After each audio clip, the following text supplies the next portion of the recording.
Disculpen ustedes la demora, tuve un pequeño inconveniente, pero bueno, ya estoy aquí con ustedes para poder iniciar el chat correspondiente, la clase correspondiente a la sesión para el día de hoy.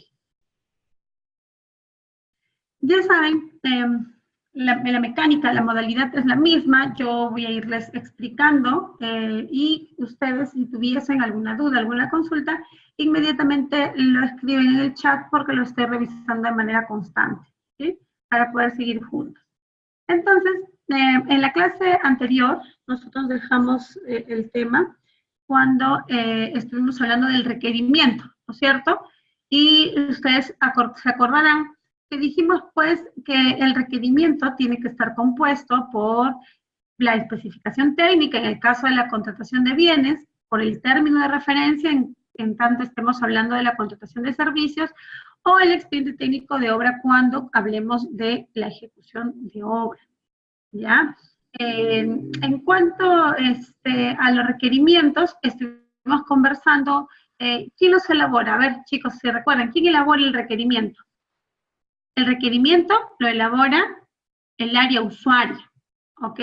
El área usuaria es aquella dependencia de la entidad pública que requiere justamente de la contratación de bienes, servicios o consultorías para poder cumplir sus objetivos y satisfacer las necesidades de la entidad. Entonces, el requerimiento es elaborado por el área usuaria. Acuérdense que este requerimiento, les vuelvo a mencionar, debe estar acompañado de las especificaciones técnicas, el término de referencia o el expediente técnico de obra. Entonces, ¿qué es lo que debe contener estas especificaciones, estos términos, este expediente técnico? ¿Qué es lo que debe contener?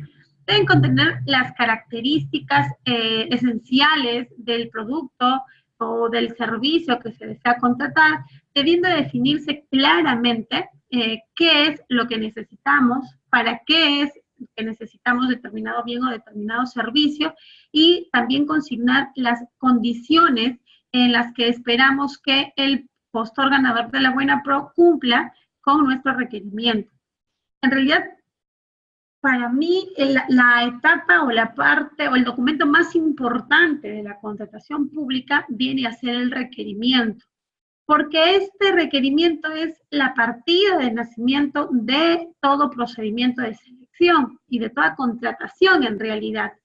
Es así que una vez que nace este requerimiento, empieza todo el camino logístico para poder realizar la contratación, finalmente me selecciona el postor con el que voy a suscribir contrato y se presenta la ejecución contractual. Entonces, si nosotros elaboramos un mal requerimiento, si nosotros en el requerimiento no consignamos todas las características, las condiciones, el modo en el que debe prestarse determinado servicio, entonces luego, por mejor postor que gane la Buena Pro, por mejor contrato que suscribamos, en la ejecución contractual no le voy a poder exigir al contratista aquello que no esté debidamente señalado en la especificación técnica o el término de referencia. Es por ello que es muy importante que la entidad, en este caso las áreas usuarias, pongan la debida atención para poder elaborar correctamente los términos de referencia.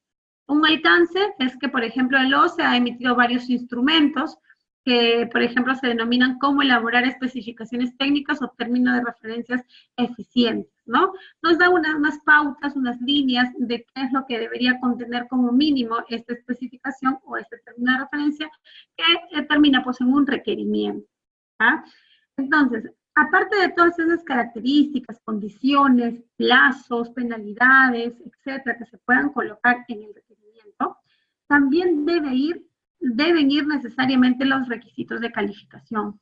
Y la clase pasada conversamos que los requisitos de calificación pueden ser de 3 tipos: la capacidad legal, la capacidad técnica y profesional y la experiencia del postor. Respecto a la capacidad legal, mencionamos que encontramos al rubro de, buenas noches Mario, al rubro de la habilitación, ¿verdad? Y también les comenté, haciendo un recuento de la clase pasada, también les comenté que para efectos de no tener equivocaciones con esta modificación de la norma, que anteriormente la capacidad legal estaba compuesta por 2 requisitos. por la representación y por la habilitación. El día de hoy, actualmente, con la modificación del reglamento y de la ley, la capacidad legal solamente va a estar conformada, o en todo caso, por el requisito denominado habilitación, mientras que la representación va a pasar a formar parte de un documento para la admisión de la oferta. Es decir, se tiene que revisar necesariamente al inicio de la recepción de las ofertas. Habiéndonos quedado entonces solamente la capacidad legal como la habilitación. En cuanto a la capacidad técnica y profesional, mencionamos que se refiere pues a las cualidades o a las condiciones, a las aptitudes del personal propuesto, por ejemplo, y también a la capacidad técnica referida al equipamiento que se le podría requerir al contratista para la prestación del servicio. Y también tenemos el requisito de calificación de la experiencia del postor. Les mencioné en la clase pasada que el día de hoy vamos justamente a analizar todos esos requisitos de acuerdo al objeto, es decir, cuáles son los requisitos de calificación que son obligatorios o que son facultativos para el caso de bienes y cuáles son los requisitos de calificación, ya sean facultativos o obligatorios para el caso de servicios. ¿Sí? Eso es lo que vamos a conversar el día de hoy. Precisarles antes de iniciar con el tema de los requisitos de calificación, precisarles cuál es el sentido, digamos, de que, por ejemplo, la representación ahora ya no sea un requisito de calificación, sino un requisito para la admisión de la oferta.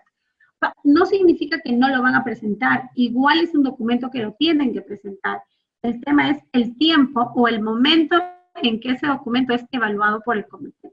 Acuérdense, ya hemos visto en una clase pasada, hace 2 clases, me parece que vimos, cuando hicimos el croquis, el íter, el camino del procedimiento de selección, no sé si recuerdan, ¿verdad?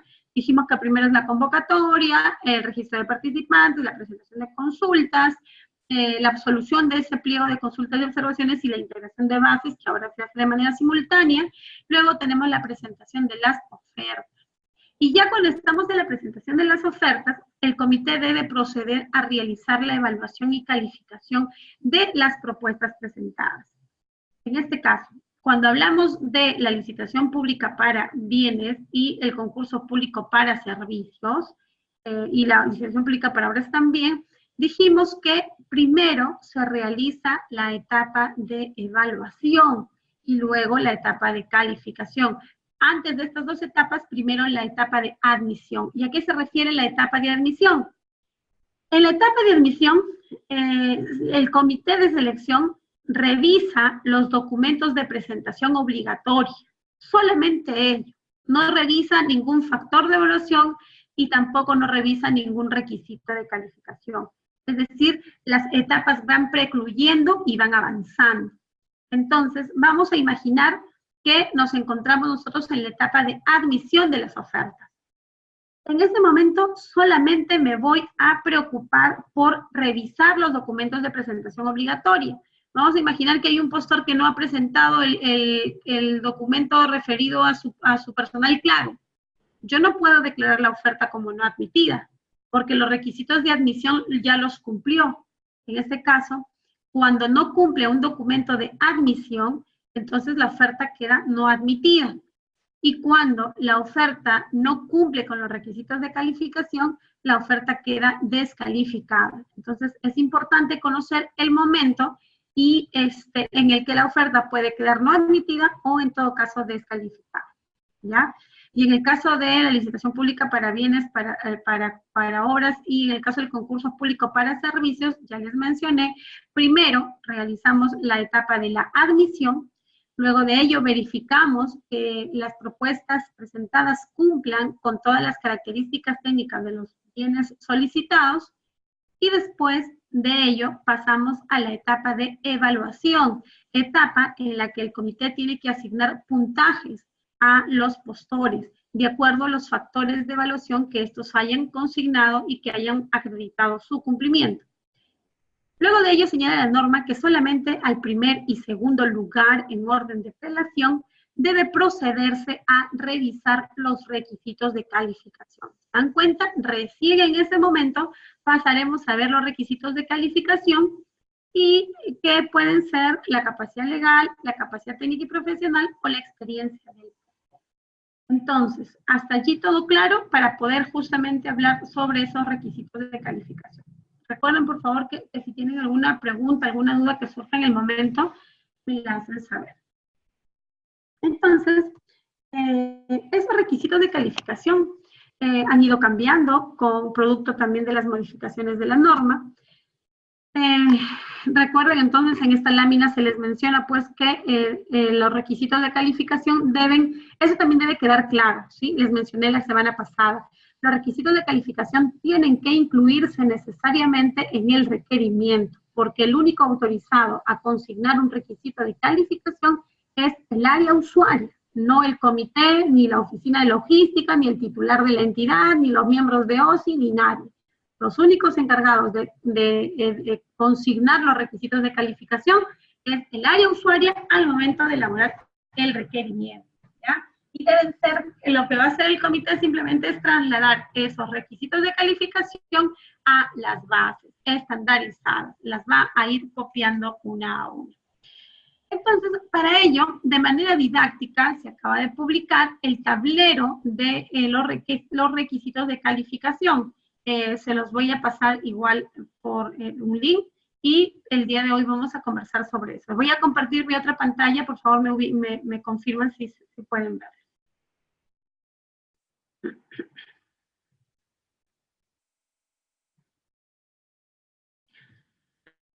¿Dónde está?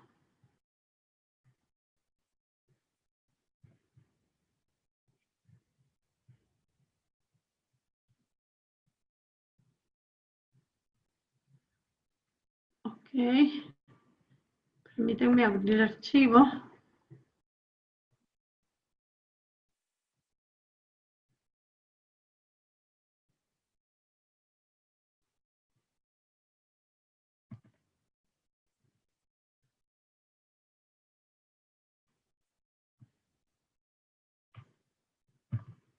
Listo. Confirmen entonces que ustedes están visualizando en la pantalla el archivo que dice tableros de requisitos de calificación, factores de evaluación según el objeto contractual. ¿Sí? ¿Todos visualizan esa pantalla? Perfecto. Listo. En este tablero entonces vamos a analizar de manera un poco práctica para tener claro cuáles son los requisitos de calificación. Y les mencionaba que este instrumento es un instrumento bastante didáctico en el cual ustedes van a poder acceder a los requisitos de calificación. Entonces vamos a ver primero los requisitos de calificación en relación a los bienes y suministro de bienes. Quiere decir que solamente son aplicables para para este objeto contractual, para los bienes y el suministro de bienes. Recuerden entonces que el tema de la representación, o sea, lo que se refiere a la vigencia de poder y a las copias de DNI y a la promesa formal de consorcio que antes formaban parte de esta representación, ¿sí? Ahora, estos documentos por eso están tachados con rojo, porque ahora ya no van a ser requisitos de calificación y van a formar parte de los documentos para la admisión de la oferta. ¿Está bien? Entonces, el único documento referido a la capacidad legal va a ser la habilitación. Y por habilitación entendemos aquel requisito que esté relacionado justamente para que el proveedor esté habilitado a poder llevar a cabo la actividad económica en materia de la contratación. Quiere decir que pueden existir algunas actividades que no necesariamente requieren de este tema de habilitación. Y de existir, para poder acreditar la habilitación, se tiene que presentar un documento justamente que acredite aquel requisito de habilitación. Un ejemplo muy conocido es el tema de, para la venta, por ejemplo, o para brindar el servicio de courier. ¿Cualquier empresa puede realizar ese servicio de courier? No, ¿verdad? Necesitan estar autorizadas por el Ministerio de Transportes y Comunicaciones. Entonces, imagínense que ustedes como entidades convocan el procedimiento de selección para el servicio de mensajería y en este caso el requisito de calificación, habilitación, sería ese certificado o esa constancia o esa autorización emitida por el Ministerio de Transportes y Comunicaciones y acredita pues que el contratista o el proveedor está habilitado a realizar esa actividad económica, materia de la contratación, que en este caso, para el ejemplo, sería el servicio de mensajería, ¿correcto? Entonces, ese es el requisito, el primer requisito, habilitación. Allí lo tenemos. Tenemos también otro requisito en cuanto a la experiencia del postor en la especialidad. Fíjense, antes también estaba esto como un requisito de calificación, pero ahora se ha precisado que la experiencia no puede ser cualquier experiencia, sino que la experiencia tiene que ser necesariamente en la especialidad. ¿Y cómo se acredita? ¿O cuál es el requisito? Lo que se solicita al contratista es que acredite un monto facturado acumulado no mayor a 3 veces el valor estimado, porque acuérdense que ya no hablamos de valor referencial, ¿ya? Y tiene que además ser expresado en números y letras, en que por las ventas de bienes iguales o similares al objeto de la convocatoria, ¿correcto? Y la acreditación se va a poder hacer en los 8 años anteriores a la fecha de presentación de las ofertas. Y además precisa la norma, en este caso las bases estandarizadas, que máximo se pueden presentar 20 contrataciones. No se pueden presentar más porque solamente van a ser validadas 20 de las contrataciones para poder acreditar el factor, no, el requisito de calificación experiencia. ¿Cómo se acredita? Eso también ya es a través de los contratos o las órdenes de compra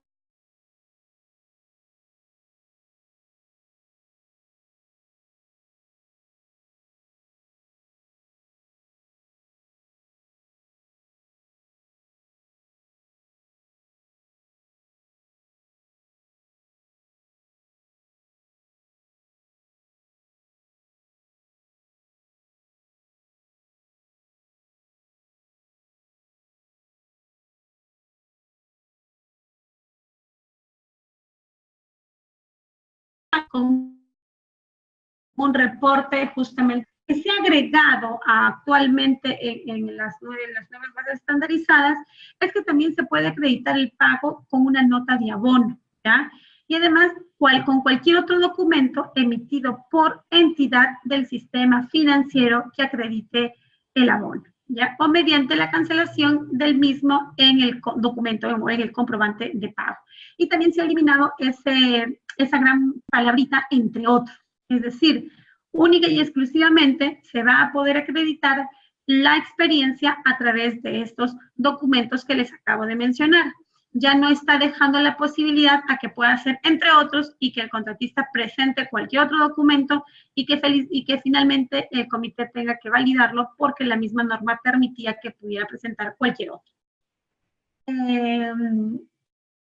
También precisa esta modificación de la norma que si el postor que está participando en el proceso de selección acredita experiencia de una persona absorbida, es decir, a través de alguna figura societaria, como consecuencia justamente de alguna reorganización, debe presentar, para que la experiencia sea válida, debe presentar adicionalmente una declaración jurada en el que indica pues que esa persona no está impedida ni inhabilitada para contratar con el Estado, a efectos de que pueda validarse esa experiencia, ¿ya? Entonces, en cuanto viene el requisito de calificación referido a la experiencia del postor en la especialidad, debe acreditarse la experiencia por montos iguales o mayores a 3 veces el valor estimado. Listo. Acuérdense que el monto es no mayor. ¿Podría ser un monto menor? Por supuesto que sí. La norma no nos exige necesariamente que sea ese monto. Nos dice acumulado no mayor. O sea, lo que sí me pone el tope es que no pueda ser mayor a esas 3 veces el valor estimado. Puede ser hacia abajo. Adicionalmente, se precisa que en el caso de bienes, está prohibido solicitar la capacidad técnica del profesional, salvo, señala la norma, que se trate de una convocatoria para la adquisición de bienes bajo la modalidad de contratación de llave en mano. ¿Y a qué se refiere la llave en mano? La llave en mano se refiere cuando la entidad Por ejemplo, compra los bienes, pero además también necesita que se realice la instalación. Es decir, necesariamente se va a realizar un servicio y para ese servicio debo contar con la experiencia, en este caso, del personal clave, que es finalmente el que va a brindar el servicio. Entonces, solamente en esos casos se permite que en la contratación de bienes se pueda solicitar como requisito de calificación la capacidad técnica y profesional. Entonces, ¿qué es lo que se puede pedir como esa experiencia del personal clave? Lo que se puede solicitar es el tiempo de experiencia mínimo. Y la norma no me señala exactamente cuál deba ser ese tiempo, sino que deja pues a un criterio del área usuaria el consignar la experiencia mínima para el personal clave. Haciendo alusión también que se puede acreditar con contratos, constancias, certificados o cualquier otra documentación en la que conste de manera fehaciente que se ha adquirido pues la experiencia por ese personal propuesto. ¿Ya? Se ha considerado también que es necesaria para esta acreditación tener en cuenta que no se va a validar experiencia que no tenga una antigüedad o que tenga una antigüedad mayor a 25 años, ¿ya? A la fecha de presentación de las ofertas. O sea, tú puedes presentar experiencias desde hace 25 años, más ya no. Eso es respecto a la acreditación del requisito de experiencias personal clave. Muy bien. Eso es entonces el tema de los requisitos de calificación.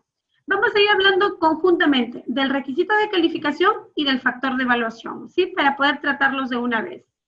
En cuanto, para estar claros, los requisitos de calificación solamente se verifica el cumplimiento, no implica asignarle ningún puntaje.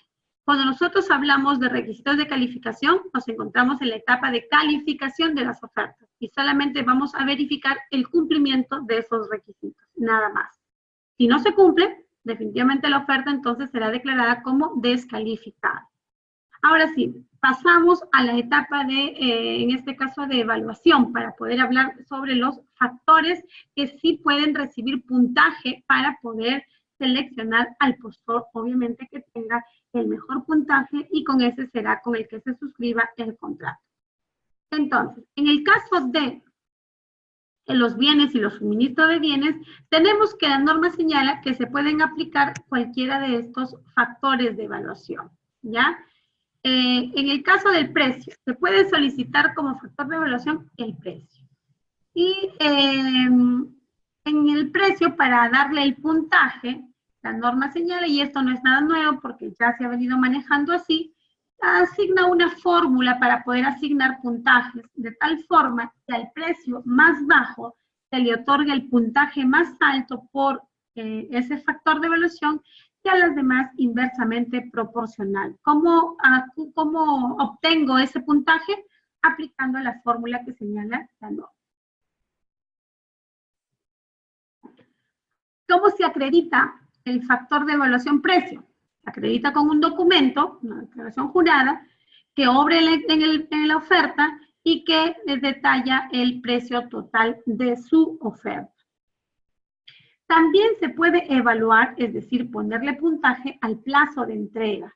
Y el plazo de entrega se tiene que evaluar en función al plazo ofertado, el cual definitivamente debe ser mejor que el plazo de entrega inicialmente establecido en las especificaciones técnicas. Es decir, si en mis especificaciones técnicas se ha señalado que el plazo para la entrega de los bienes, por ejemplo, es de 30 días, las ofertas para poder calificar, para poder evaluar y consignar puntaje a alguna oferta, tendría que mejorar ese precio, ese tiempo de entrega, ¿sí? Obviamente mejorar significa reducir el plazo, ¿no? Yo no te voy a entregar en 30 días, sino te voy a entregar, por ejemplo, en 20 días.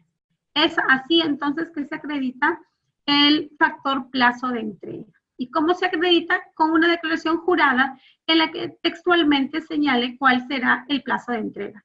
Acuérdense que, por ejemplo, vamos a imaginar que en los términos de referencia se establecía que el servicio se va a realizar en un plazo de 30 días.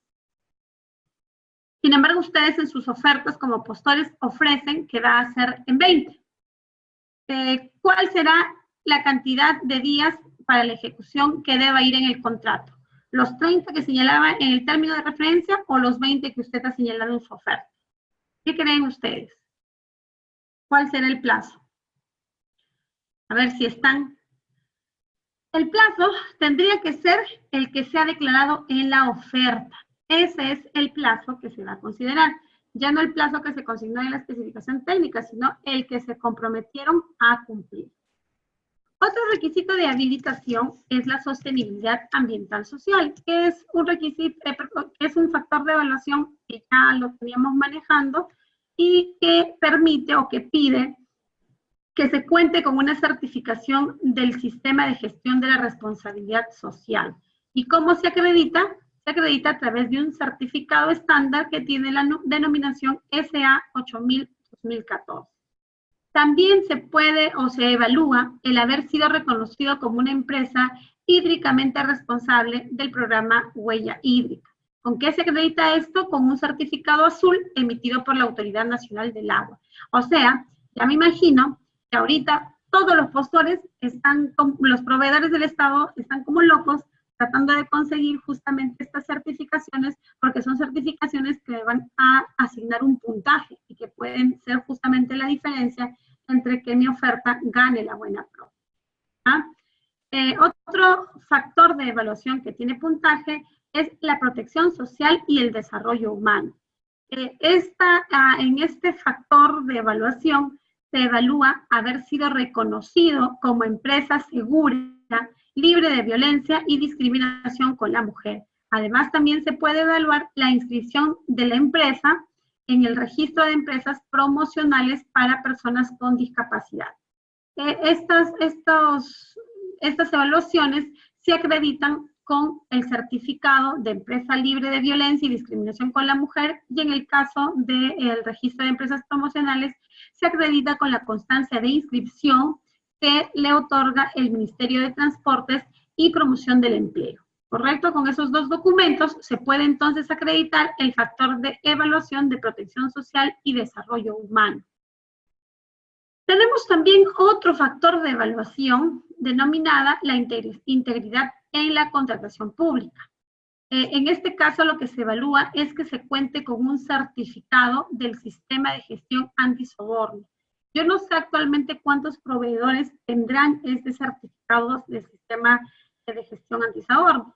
Este certificado o este requerimiento, este factor de evaluación se acredita con el certificado de haber implementado un sistema de gestión antisoborno de acuerdo a la norma ISO 37001-2016 o con la norma técnica peruana NTP 37001-2017 para poder asignar puntaje.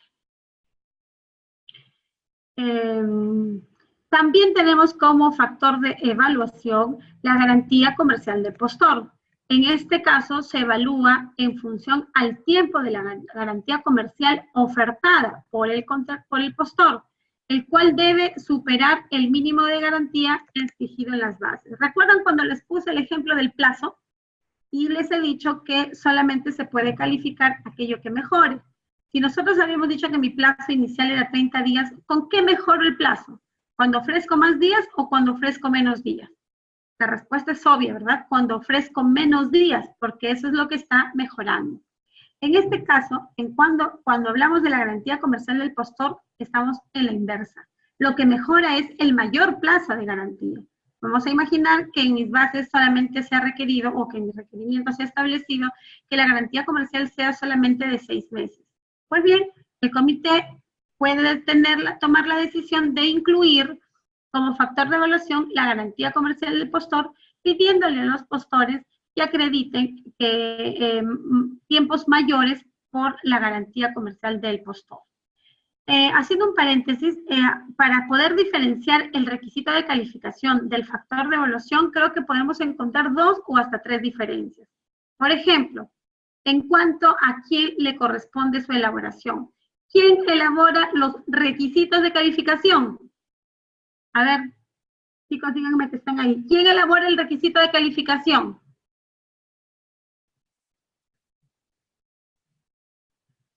A ver, Mario, Miriam, Ingrid, Jaime, Están ahí, ¿no? A ver, díganme, ¿quién elabora los requisitos de calificación? Yo creo que ya se fueron. Los requisitos de calificación los elabora... Ah, ya, muy bien, Mario. Entonces, dime, ¿quién elabora los requisitos de calificación?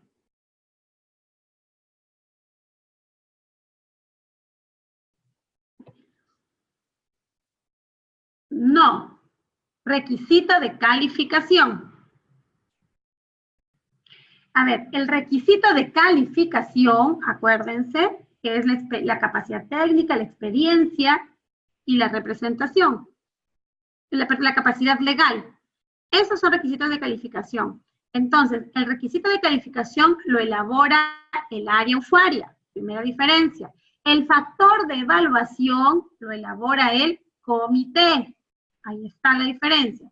Uno lo hace en los requisitos de calificación lo elabora el área usuaria. El factor de evaluación lo elabora el comité.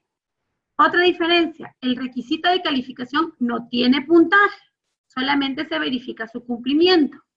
La diferencia en esa línea es que el factor de evaluación sí tiene puntaje, ¿sí? Y el puntaje lo asigna el comité, ¿correcto? Eso es entonces las diferencias entre los requisitos de calificación y los factores de evaluación. Entonces, por eso es que estamos viendo primero los requisitos de calificación y seguidamente vamos viendo los factores de evaluación. Les aclaro eso para que no hayan confusiones, ¿ya? Otro factor de evaluación, en este caso, es la disponibilidad de servicios y repuestos. Eso ya es un factor tradicional, siempre ha estado, y en este caso lo que se evalúa es la cobertura que puede existir de concesionarios o talleres autorizados con capacidad de poder suministrar los repuestos de los bienes adquiridos por la entidad. ¿Y cómo se acredita? También con una declaración jurada. También se puede evaluar, es decir, poner puntaje a la capacitación del personal de la entidad. En este caso, se va a evaluar en función a la oferta de capacitación y se acredita a través de una declaración jurada. Es decir, cuando, por ejemplo, yo compre bienes ciertamente sofisticados y le solicite al contratista de que dé una capacitación sobre la instalación de aquellos bienes, ¿correcto? ¿Cómo se acredita? Con una declaración jurada. También está el factor mejoras a las especificaciones técnicas. Esas mejoras se evalúan justamente aquellas que hayan sido ofertadas por el postor según lo previsto en las bases. ¿Por qué dice según lo previsto en las bases? Porque si hay algo que saber de las mejoras, es que esas mejoras no pueden ser imaginarias, tienen que ser debidamente señaladas por la entidad. O sea, recuerdo cuando recién salió este tema hace muchos años de las mejoras de las especificaciones técnicas, que algunas entidades ponían, si me ofreces una mejora, te otorgo 5 puntos. Si me ofreces 2 mejoras, te doy 10 puntos. Pero no especificaba cuáles eran esas mejoras, de forma tal que dejaba a criterio del contratista ver cuál podría ser esa mejora, ¿ya? Entonces ahora la norma ha señalado que tienen que estar debidamente señaladas cuáles van a ser esas mejoras. ¿Cómo se acredita? También con una declaración jurada. Si ustedes se dan cuenta, casi todo se acredita con declaraciones juradas, a no ser los certificados ISO, que son los que ahora están teniendo bastante puntaje. Por lo demás, todo se acredita con meras declaraciones juradas. Listo. Y esos son entonces los factores de evaluación que se tienen en el caso de bienes y suministro de bienes. Ok. Ahora vamos a pasar para el tema de servicios en general. Esto va a ser más rápido porque es muy similar a lo que acabamos de ver, que era para el caso de bienes. En este caso, acuérdense siempre que en el requisito de habilitación, en el requisito de capacidad legal, solamente vamos a tener el tema de la habilitación. La representación, entonces, ya ha sido eliminada. Entonces tenemos acá, como ustedes ven con las letras negras, dice el requisito de el requisito de capacidad legal es la habilitación, ¿ya? Y eso ya hemos señalado cuando hemos hablado de bienes, que justamente es el requisito relacionado a la habilitación del proveedor para llevar a cabo la actividad económica, materia de la contratación. En cuanto, en el caso de los servicios, aquí sí es importante, necesaria también, que se requiera la capacidad técnica y profesional como requisito de calificación. ¿Y qué es lo que se puede requerir? Se puede requerir, por ejemplo, el equipamiento estratégico, la infraestructura estratégica y además las calificaciones del personal, que se dividen en formación académica, o sea, referida a los grados y a los títulos, y a las capacitaciones, es decir, a las horas lectivas de capacitación que este personal clave haya recibido.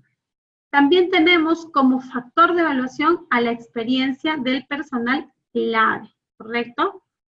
Primero tenemos calificaciones, o sea, las calificaciones referidas a los grados y a los títulos y a las capacitaciones que tiene. Y la experiencia del personal clave está relacionada al tiempo de experiencia mínimo.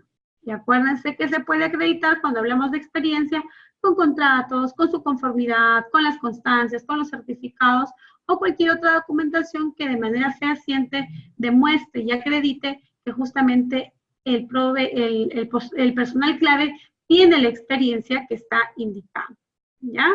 Entonces, esos son los requisitos referidos a la capacidad técnica en el caso de servicios, ¿ya? Allí lo tenemos. Servicios en general. Listo. Tenemos también como requisito de calificación para los servicios en general que se puede evaluar. A ver, perdón. Ahora vamos a pasar. Ya, está bien. Ahora estamos entonces en el caso de servicios en general, ¿verdad? ¿Me están siguiendo?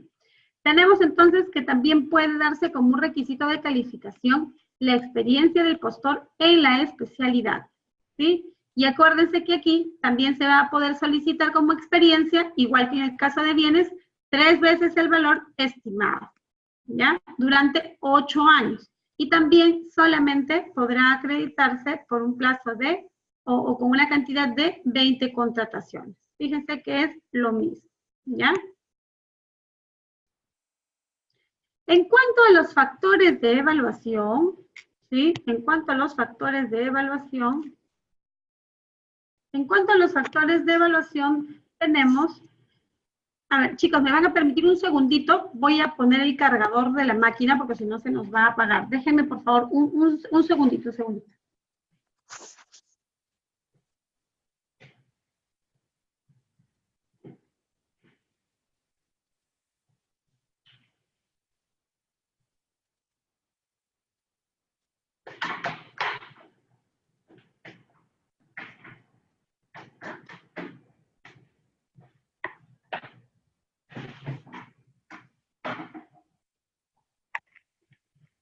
Listo. Discúlpenme, por favor, porque si no ponía a cargar, se nos iba a apagar inmediatamente.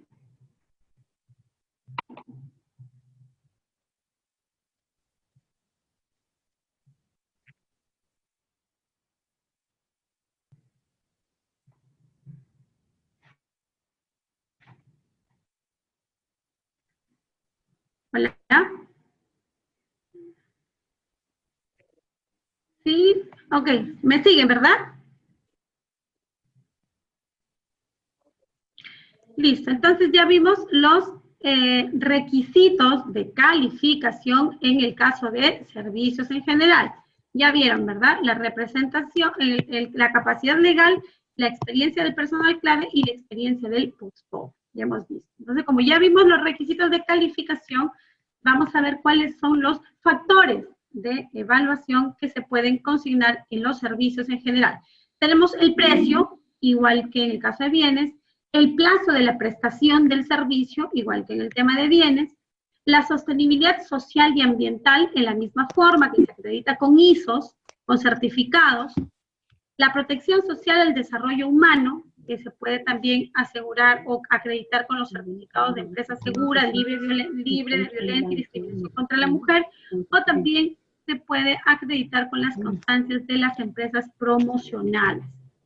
También se puede optar por establecer como factor de evaluación la integridad en la contratación pública, referido también a un certificado que tiene que ver con el certificado del sistema de gestión antisoborno, ¿no? Acreditado por la norma técnica peruana NTP ISO 37001 o -2.2017.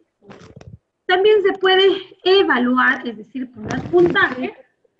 ¿Hola? Estas paredes no dejan usar la señal del celular. ¿Hola? ¿Joana? ¿Aló? Hola, hola, escucho interferencias.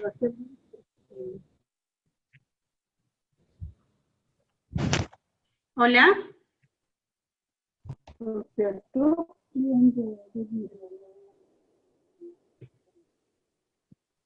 Chicos, por favor, confírmenme porque estoy escuchando interferencias, no sé si realmente me están escuchando.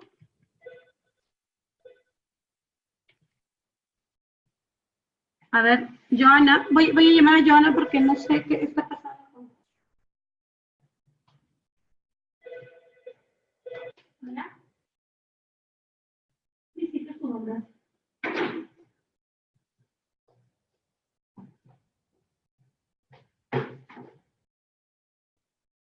A ver, Joana. Ok, sí, está bien, disculpen entonces. Listo. Entonces, estamos viendo el tema, las disculpas, no sé qué pasó. Estamos ahora viendo, tengo un segundito.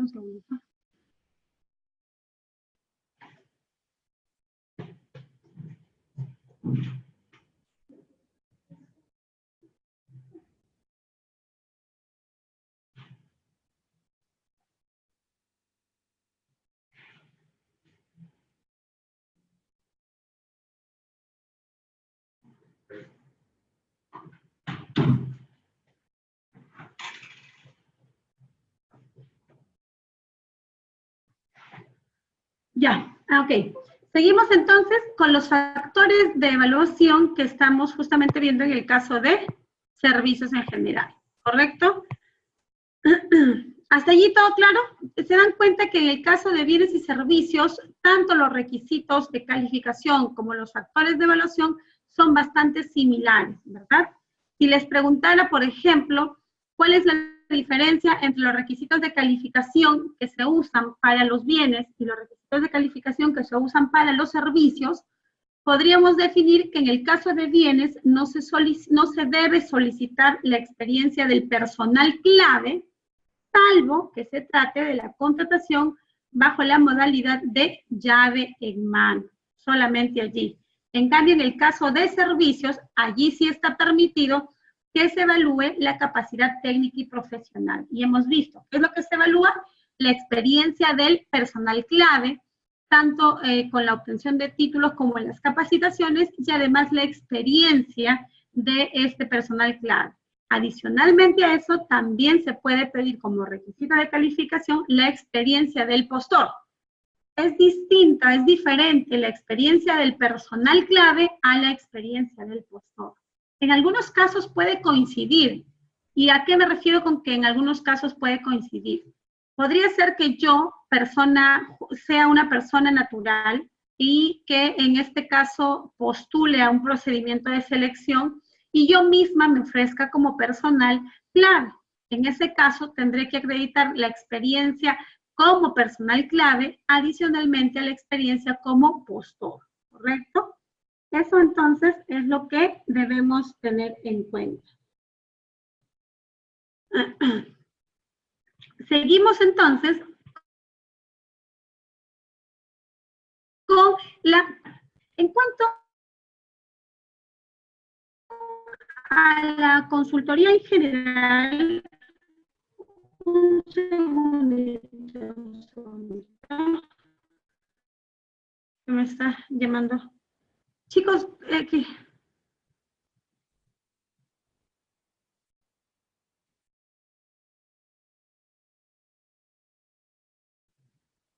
Ok, entonces nos concentramos ahora en la consulta.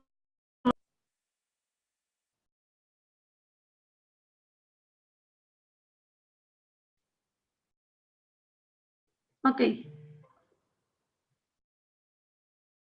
Hola, hola, hola.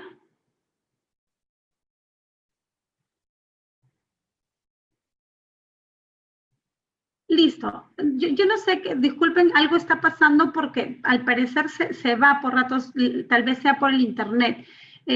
Solo quisiera que me confirmen si me están siguiendo, por favor, para poder continuar con los requisitos de calificación. Perfecto, de consultoría en general. Sí, listo, Joana, entonces no hay ningún problema, parece que había una interferencia, pero ya está solucionado, ¿ya? Ok, continuamos entonces. En el caso de las consultorías en general, tenemos también el requisito de habilitación. Si visualizan, ¿verdad? Aquí tenemos el requisito de... Okay. Tenemos el requisito de habilitación, que es el que está acá. Tenemos también como el requisito de calificación de la capacidad técnica y profesional la experiencia del personal clave, que tiene que ver con el tiempo de experiencia, ¿sí? Referido a y que puede ser acreditado, por ejemplo, con contratos, constancias, certificados o cualquier otra documentación, ¿ya? También tengamos en cuenta que es diferente hablar de la capacidad o de la experiencia del personal clave que hablar de la calificación del personal clave. La experiencia va a estar justamente destinada a acreditar la expertise de ese personal clave respecto al objeto contractual por el que se está concursando. Mientras que las calificaciones del personal clave están estrictamente relacionadas con la formación académica, o sea, con la obtención de grados, títulos, etcétera, y con la capacitación de ese personal clave, es decir, relacionada a la cantidad de horas lectivas que este profesional, que este personal propuesto haya realizado. En cuanto a los requisitos de calificación, en el caso de las consultorías, también tenemos la experiencia del postor en la especialidad. Lo que se ha modificado en este sentido, igual que en el caso de bienes, es que se ha agregado, se ha precisado que la experiencia tiene que ser en la especialidad, específicamente en el objeto de la convocatoria. También ha habido acá una pequeña variación, porque anteriormente para la experiencia del personal, la experiencia del postor, se requería que se acredite el monto facturado acumulado no mayor a 3 veces el valor estimado, o el valor referencial, porque hablábamos antes del valor referencial. Actualmente entonces se ha modificado y solamente se requiere 2 años, 2 veces el valor reestimado de la contratación, ya para el caso de consultorías. Y también esta experiencia debe haber sido adquirida durante los 10 años últimos o los años anteriores a la convocatoria. Entonces, como estamos viendo diferencias, a ver, ¿quién se acuerda? En el caso de bienes y servicios, ¿cuántos años hacia atrás podía ser validada la experiencia? ¿Lo recuerdan? Acabamos de verlo en el caso de bienes y servicios. ¿Sí? Voy a regresar con mi material para que lo puedan chequear. Aquí están, miren, son 8 años. Muy bien, Ingrid, correcto, ¿ya? Entonces, por allí vamos encontrando alguna otra diferencia, ¿cierto? Que en el caso de las consultorías, entonces se puede acreditar hasta 10 años anteriores a la fecha de presentación de las ofertas. De igual forma, solamente se pueden presentar un máximo de 20 contrataciones para acreditar el requisito de calificación, ¿ya?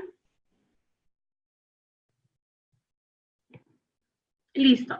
También la acreditación, ya hemos mencionado, se acredita igual con los contratos, las constancias o los comprobantes donde se pueda claramente establecer de manera fehaciente que ha sido cancelado el servicio. Listo, entonces hasta allí hemos terminado con los requisitos de calificación de las consultorías. Ahora vamos a seguir hablando de la consultoría en general, pero de los factores de evaluación, es decir, los que tienen puntaje. ¿Y cuáles son? En el caso de la consultoría en general, fíjense que regresa en este caso, por llamarlo así, a formar parte de un factor de evaluación la experiencia del postor en la especialidad, ¿ya? Y en este caso se evalúa igual el monto acumulado que supere el monto requerido como requisito de calificación. A ver, yo creo que esto va a llevar a una confusión por lo siguiente, y les voy a explicar así muy sencillo, y quisiera por favor que me confirmen que se ha entendido. Anteriormente, es decir, cuando estábamos en la vigencia del decreto legislativo 1017, que fue la norma anterior de las contrataciones antes de esta 3022.5, no existían como tal los requisitos de calificación, solamente teníamos los requisitos técnicos mínimos, que así se llamaban, que era el cumplimiento de todos los términos de referencia y los factores de evaluación. Cuando entró en vigencia, o antes de que entre en vigencia, entonces, la experiencia, por ejemplo, del postor era un requisito o un factor de evaluación, es decir, se le asignaba un puntaje, ¿ya? La experiencia se le asignaba un puntaje, y existían rangos para poder asignar ese puntaje. Cuando entró en vigencia la 3022.5, la experiencia del postor dejó de ser un factor de evaluación, es decir, ya no se le otorgaba puntaje por tener experiencia. Simplemente esa experiencia se consideraba como parte del requisito de calificación que solamente tenía que ser acreditado. Simplemente eso, ¿ok? Ahora, con esta modificación legislativa, con este decreto que ya está vigente, se mantiene todavía la experiencia del postor en la especialidad como requisito de calificación, pero adicionalmente también señala la norma que se puede solicitar como un factor de evaluación, o sea, los dos a la vez. Primero, me acredita, yo le estoy pidiendo, por ejemplo, la experiencia en cuanto a montos, 3 veces el valor estimado, ¿sí? ¿Ya? Y le estoy solicitando como requisito de calificación. O sea, allí no le voy a consignar puntaje. Pero si considero como factor de evaluación a la experiencia del postor, se evaluará que el monto facturado acumulado que supere el monto requerido como requisito de calificación no mayor a 3 veces el valor estimado por la contratación de servicios, consultorías iguales o similares objetos al objeto de la convocatoria. ¿A qué se refiere? Vamos a imaginar, por ejemplo, que yo como entidad he solicitado como requisito de calificación la experiencia del personal clave y he solicitado que este posto o que los postores me acrediten 2 veces el valor estimado de la contratación como requisito de calificación. Perfecto. Hasta allí todo claro, los postores tendrán que cumplir ese requisito de calificación. Pero si adicionalmente yo también lo consigno como un factor de evaluación a la experiencia, entonces tendré que evaluar por encima de esos dos veces el valor referencial, el valor estimado que ya le solicité. Porque los 2 años que las 2 veces del valor estimado que le he solicitado como requisito de calificación no tiene puntaje. Para poder asignarle puntaje, recién empezaré a computar desde montos mayores a justamente esos 2 montos que ya le había solicitado. Por eso es que les digo que definitivamente va a generar bastantes inquietudes realmente en los logísticos, en los proveedores, porque me va a llevar definitivamente a una confusión. Espero entonces haberlo aclarado. No significa que si he consignado como experiencia del postor en la especialidad como factor de evaluación, tenga que evaluar lo mismo que ya he presentado para acreditar el requisito de calificación. ¿Ya? Ok. También se puede solicitar como factor de evaluación a la metodología propuesta. ¿Y qué es lo que se evalúa? Se evalúa alguna metodología que el contratista proponga para la ejecución de la consultoría, porque estamos hablando de consultorías, ¿ya? ¿Y cómo se acredita? Con un documento justamente que sustente cuál es la metodología propuesta. De repente él tiene alguna propuesta mejor a lo que ha establecido la entidad y con esto se le puede asignar un puntaje. También se puede consignar como un factor de evaluación esto es nuevo, el conocimiento del proyecto e identificación, facilidades, dificultades y propuestas de solución. En otras palabras, se le pide al consultor que tenga cuidado con los documentos o el proyecto que está recibiendo, porque se va a evaluar el conocimiento que tenga este contratista, este postor, sobre el proyecto que va a realizar y sobre la identificación de facilidades, dificultades y además sobre propuestas de solución formuladas por el postor para la ejecución de la consultoría. ¿Y cómo se acredita? Con la presentación de una ayuda a memoria. También tenemos las calificaciones del personal clave. En este caso, tendríamos la formación académica, la capacitación y la experiencia del personal clave también, ¿sí? Acuérdense que la formación académica se evalúa en función a la formación académica del personal, es decir, a la obtención de los grados, de los títulos.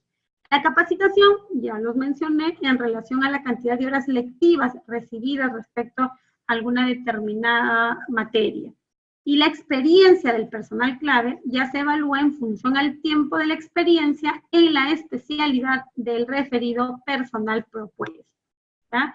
La forma de acreditar ya sabemos que son contratos, sus respectivas conformidades. Listo. Otro factor de evaluación que también se puede utilizar es el tema de la sostenibilidad ambiental y social.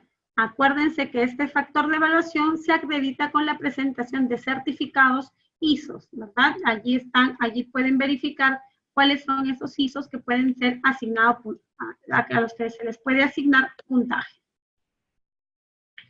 Yo recuerdo anteriormente que la norma sí permitía, por ejemplo, que las entidades públicas solicitaran como factor de evaluación los certificados, los ISOs. Pero luego, ante tanta queja de los proveedores que no tenían esos ISOs, que reclamaron la libertad de concurrencia, la libertad de competencia, entonces se fue volviendo más flexible, de forma tal que inclusive se prohibió que se solicite esos ISOs como factores obligatorios, diciendo que solamente se podían consignar como facultativos. Es decir, si tienes, lo presentas y obviamente te va a dar un puntaje, pero si no lo tienes, no es necesario que lo presentes porque no te voy a descalificar por no tener, ¿no?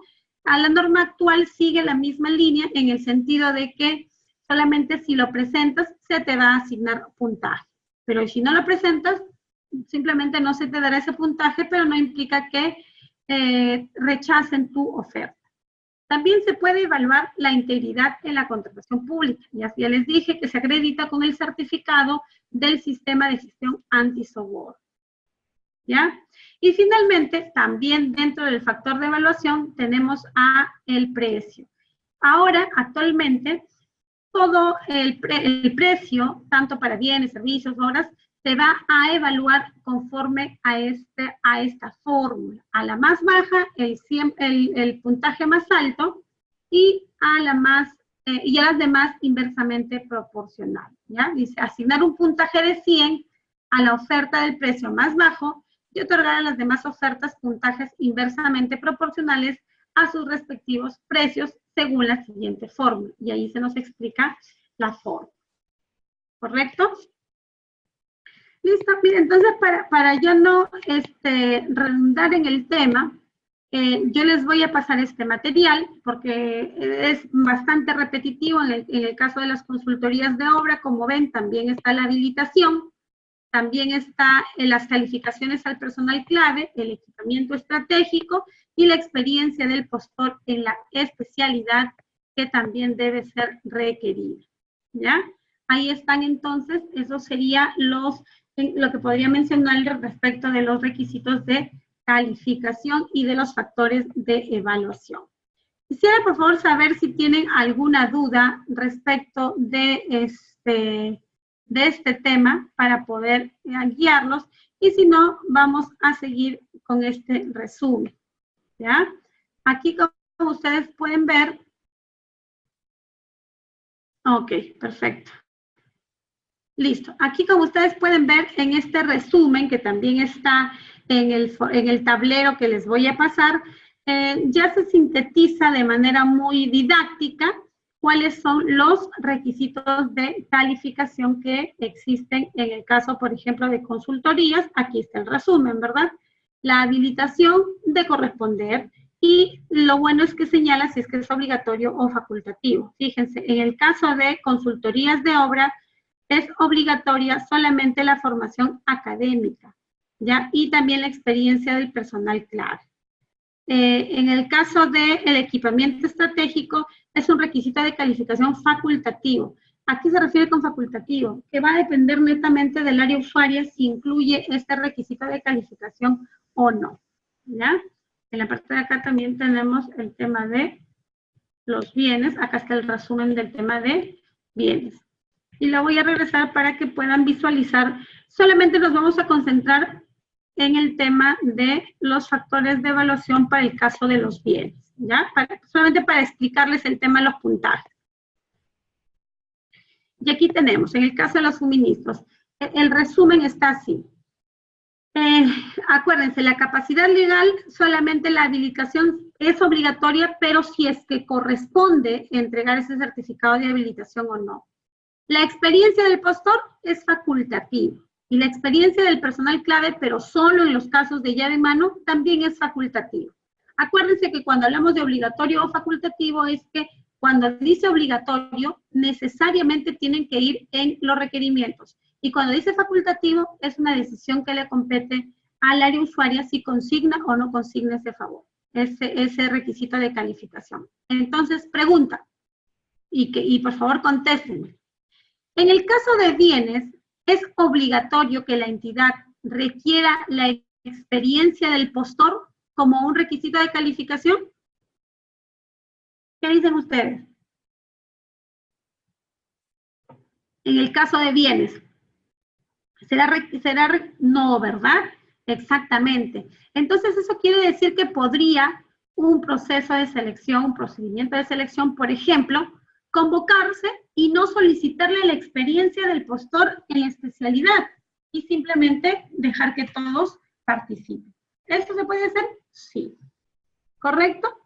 Es más, vamos a ver ahora, ya pasamos de los requisitos de calificación y nos quedamos en los factores, y aquí es donde vamos a ver los puntajes. Miren en esa lámina, el único factor de evaluación obligatorio en el caso de bienes, el único obligatorio resulta ser el precio, nada más.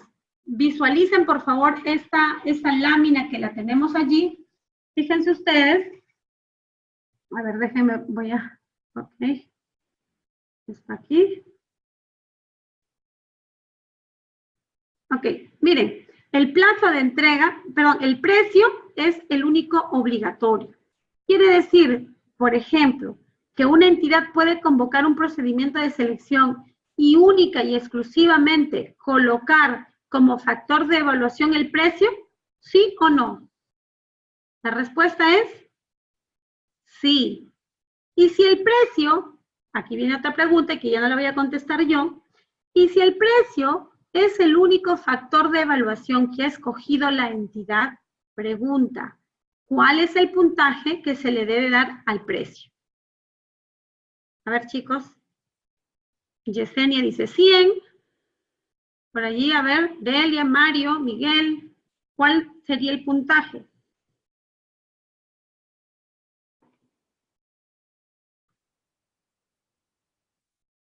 Correcto, 100 puntos, si es que solamente vamos a utilizar el precio. Y si además del precio queremos utilizar otros factores de evaluación de la lista que me da la norma, las bases estandarizadas, si además del precio quiero también usar otro factor de evaluación, ¿qué puntaje mínimo debo ponerle yo al precio? ¿Cuál es el puntaje mínimo? En este caso, el puntaje mínimo correcto será de 50 puntos. Exactamente, ¿ya? Si quiero darle asignarles otros factores de evaluación, perfecto. Pero en este caso, mínimo al precio le tendré que dar 50 puntos. Entonces, fíjense, los otros requisitos o los otros factores, perdón, van a ser facultativos. En el caso se opte por evaluar como factor la sostenibilidad social, se puede dar un máximo de 3 puntos, tanto para el tema de la certificación de gestión de la responsabilidad social como para la responsabilidad hídrica. No significa que 3 puntos para uno y 3 puntos para el otro. En los dos tienen que haber 3 puntos. ¿Cómo? Como el comité decida. De repente le da 2 acá, 1 acá, etc. Pero solamente puede darle máximo 3 puntos. En el caso de la protección social y desarrollo humano, de igual forma, solamente tiene 2 puntos para estas certificaciones en cuanto a la protección social y desarrollo humano. De igual forma, para el tema de la integridad, que se acredita con el ISO, también puede solamente asignarle un máximo de 2 puntos. Y en el caso de la integridad, la norma también ha señalado que debe ir o que podría ir en los procedimientos de selección que sean iguales o mayores a 400.000 soles. La garantía del comercial del postor, en realidad no me ha consignado, digámoslo así, un puntaje, pero me ha dicho que las mejoras, o que las mejoras también podría tener un puntaje máximo de 10 puntos, ¿correcto? Garantía comercial del postor, no me ha puesto. Disponibilidad de los servicios de repuestos, tampoco. Capacitación del personal, esto es libre, ¿no? Y aquí le podría consignar algunos puntajes que de forma tal, la sumatoria de todos los factores de evaluación que se consignen debe darme 100, ¿correcto? Debiendo tener claro que cuando se evalúe el precio, el puntaje mínimo que se le puede colocar a este factor es de 50. Bueno, entonces, ya ustedes van a poder revisar con esta misma dinámica que estamos haciendo los demás cuadros que están en este tablero bastante didáctico. ¿Ya? Correcto, vamos a cerrar aquí. Y vamos a volver rápidamente a nuestras diapositivas para poder conversar respecto a otras modificaciones producidas también en el marco de este Decreto Supremo 344, ¿correcto? Vigente ya desde el 29 de enero de este año. Ahora necesito que me confirmen que por favor están viendo en su material o en mi pantalla la lámina diapositiva que dice infracciones administrativas. ¿Sí?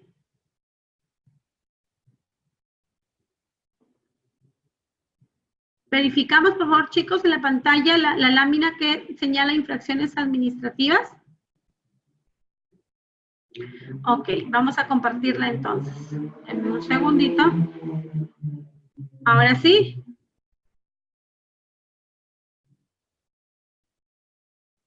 Ok, perfecto.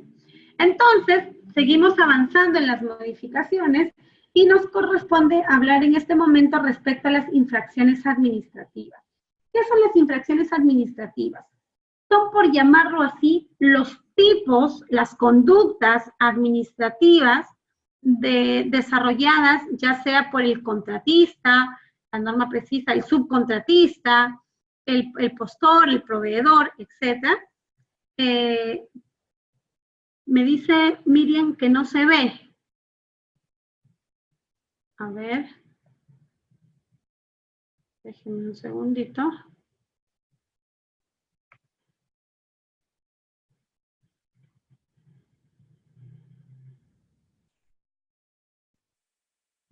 A ver, ahora Cintia.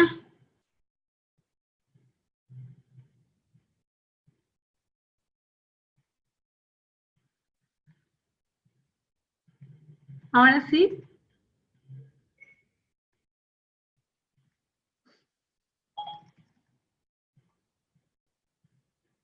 Ok.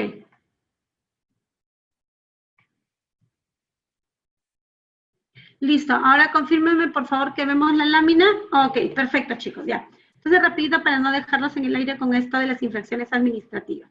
Les mencionaba entonces que las infracciones administrativas son aquellos tipos, aquellas conductas que se le atribuyen ya sea al contratista, al postor, al proveedor, es decir, cuando está presentando una oferta, o al subcontratista también se ha ampliado la norma, y que podrían incurrir en una infracción administrativa, es decir, una conducta que está prohibida por la norma de contratación. Entonces, haciendo más o menos un resumen, como infracciones administrativas, por ejemplo, tenemos la infracción de presentar documentos falsos, la infracción de presentar documentos con información inexacta, de dar motivos para la resolución del contrato, no cumplir con tus obligaciones contractuales, no subsanar los vicios ocultos, etc. Una infinidad de infracciones administrativas. El cambio respecto de las infracciones administrativas con este nuevo decreto es que, y es un cambio un poco brusco, y espero que surta efectos, es que se incorpora como sujeto pasible de infracción a los profesionales que se desempeñen como residentes o supervisores de obra, lo que no había anteriormente. La norma literalmente decía que pueden sancionar solamente a los proveedores que estén registrados, obviamente en el RNP, y además al contratista. Hablaba del contratista, al subcontratista, también lo mencionaba, pero jamás hubo una sanción que sea en la que vaya dirigida justamente al residente o al supervisor, de forma tal que muchas veces tanto el residente como el supervisor, por algunas infracciones cometidas por ellos, pasaban desapercibidas, porque el único responsable, la única persona que tiene una relación contractual con la entidad es el contratista, de forma tal que los procedimientos administrativos sancionadores siempre se le imputaban al contratista. Pues ahora la norma ha señalado que también es posible que a los ejecutores de obra, o sea, a los residentes o a los supervisores, también se les pueda imponer sanciones. ¿Y cuál es la sanción que en este caso le corresponde al residente o al supervisor de obra? Son justamente que incumpla la obligación de prestar servicios a tiempo completo como residente o supervisión de obra. Entonces, vamos a imaginar que hay un residente o un supervisor muy audaz y quiere pues estar en 2 obras al mismo tiempo, ¿no? Entonces, en este caso, o que bueno, o que digamos que va a la obra de vez en cuando la obligación del residente es estar de manera permanente en la obra. Pero de vez en cuando él se escapa, da sus viajecitos, no viene y después regulariza las firmas. Anteriormente, esta conducta, lo único que generaba era, por ejemplo, una penalidad, si es que la entidad se daba cuenta, ¿no? No pasaba nada. Actualmente, entonces, ya van a poder ser sancionados por el Tribunal de Contrataciones aquellos residentes o aquellos supervisores de obra que incumplan su obligación de prestar el servicio a tiempo completo, ya sea como residente o como supervisor de obra. Además, se le va a hacer extensivo a estos residentes o a estos supervisores de obra que una vez que reciban la sanción van a estar impedidos para contratar con el Estado. ¿Ok? Entonces, eso también es una infracción. La infracción también modificada reciente es que justamente cuando tú como contratista estás impedido para contratar con el Estado, ¿ya? Pero sin embargo, como no hay ningún filtro, digamos, que me digan pues quién está impedido para contratar con el Estado, el único filtro que tenemos sí es saber quiénes están inhabilitados, pero no podemos saber quiénes están impedidos, ¿ok? Entonces, aquel postor que esté impedido, aquel proveedor que esté impedido para contratar con el Estado, y digamos que suscribe un contrato, de igual forma, esa conducta es sancionada por el Tribunal de Contrataciones, independientemente de las nulidades que se puedan generar, ¿ya? También está incluida como conducta la siguiente: formular fichas técnicas o estudios de preinversión o expedientes técnicos con omisiones, con deficiencias o con información equivocada, o también supervisar la ejecución de la obra faltando al deber de velar por la correcta ejecución técnica, económica y administrativa de la prestación. En realidad es una forma muy clara de darle el jalón de orejas a esos supervisores que, por la amistad que tienen a veces con los ejecutores de obra, simplemente no supervisan correctamente la ejecución de la obra y fallan justamente el deber de velar por la correcta ejecución, tanto técnica como económica de la obra, ¿sí? Estas son entonces algunas de las infracciones administrativas que se han incluido con la oportunidad de del nuevo reglamento. También nos menciona este nuevo reglamento que, por ejemplo, en cuanto a las multas que se le aplica al proveedor del Estado como una sanción, no pueden ser inferiores a una UIT.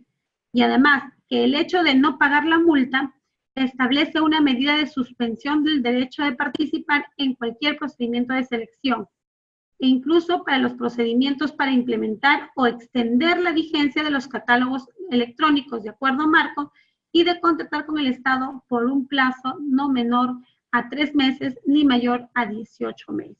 ¿Sí? Vamos a imaginar que le han interpuesto al contratista una sanción de multa y este nunca la paga. Si no la paga, entonces va a ser suspendido para contratar con el Estado por un plazo no menor de 3 meses ni mayor de 18 meses. Esas entonces son las modificaciones en cuanto a las sanciones administrativas. También se ha precisado que en caso de una reorganización societaria, el Tribunal de Contrataciones inicia o prosigue el procedimiento sancionador contra la persona jurídica que haya surgido de dicha reorganización. Es decir, aquellas empresas que crean que por hacer una reorganización societaria, por ejemplo, ya no les van a perseguir para poder sancionarlos por las actuaciones, digamos, porque dieron motivo para la resolución de contrato. En este caso, la norma ha precisado que sí, que cuando se trate de reorganizaciones, se va a seguir el procedimiento con la nueva persona jurídica que en este caso haya surgido de dicha reorganización. ¿Ya? También precisa la norma de que los profesionales sancionados, es decir, hablando del ejecutor de obra o del consultor o del supervisor, esos profesionales que hayan sido sancionados por incurrir en la infracción establecida en el literal E del número 50, no pueden integrar el plantel profesional propuesto ni participar en un contrato con el Estado. A mí como residente de obra me inician un procedimiento sancionador porque yo no estuve a tiempo completo en la obra. Eso definitivamente es una infracción y por lo tanto corresponde una sanción administrativa. Entonces la norma señala que esos profesionales que hayan sido sancionados justamente por no haber cumplido esas obligaciones, ya no van a poder integrar otro plantel técnico. Y entonces voy a estar sancionado y por lo tanto como residente no podré participar en ningún plantel técnico propuesto ni tampoco podré participar en un contrato con el Estado. ¿Sí? Entonces eso es una sanción bastante fuerte justamente para evitar que los ejecutores y los supervisores, que son los que tienen pues intervención directa en la norma, en la obra, puedan faltar, por ejemplo, de manera reiterada, puedan ausentarse de la obra, lo cual pues va a perjudicar a la entidad y ahora también los va a perjudicar a esos profesionales porque van a ser pasibles de sanción. Antes al residente y al supervisor no les pasaba nada, ¿ok? Entonces ahora sí ya se ha logrado introducir como sanciones o como infracciones administrativas a sujetos pasivos de estas sanciones, a los residentes y a los supervisores de obra. ¿Sí? Entonces, eso habría sido todo por hoy. Ya la siguiente clase pasaremos a conversar respecto de la ejecución contractual. Sí les agradecería, chicos, que revisen el material que les voy a pasar, en estos momentos, o se los voy a pasar el correo a través de Joana. Respecto a los requisitos de calificación y a los factores de evaluación, son preguntas de examen, ya les estoy avisando, ¿sí? Repasen eso porque todo lo que estamos tratando en clase va a ser el contenido de los exámenes, ¿ya? A la siguiente clase, entonces, veremos ya lo que es la ejecución contractual. Es decir, ya una vez suscrito el contrato, vamos a ver cuáles son esos cambios, cuáles son las circunstancias que suceden justamente en la etapa de la ejecución contractual. Listo, chicos, muchas gracias. Si no tienen ninguna pregunta, me paso a retirar. A ver, espero unos segundos. Listo. Listo, chicos. Las diapositivas. Ya, listo. Ya se las he pasado a Joana y según me comentó, ya estaban en la plataforma. Ya están en la plataforma. Correcto, chicos. Buenas noches. Nos vemos.